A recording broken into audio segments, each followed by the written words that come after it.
Avui m'ha interessat venir aquí perquè pensava que seria una experiència enriquidora per tal de saber si en un futur em vull dedicar professionalment a això.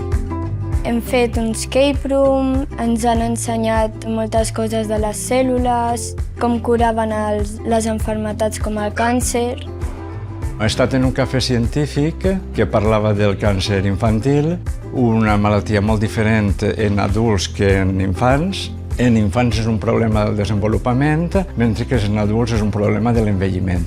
I també hem vist la gran complexitat que tenen aquest tipus de malalties.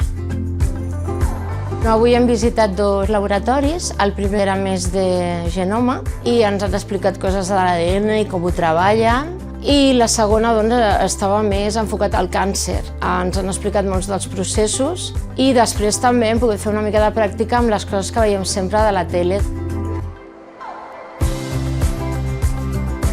Per identificar l'ADN del plàtan hem necessitat fer una barreja amb el plàtan xafat amb aigua, sal, sabó i suc de pinya. És el segon any que venim. Considerem que és molt important que els nostres fills i nosaltres també comprenem com els científics i les científiques fan la seva contribució i l'impacte social de la seva recerca per aprendre i per passar un bon dia.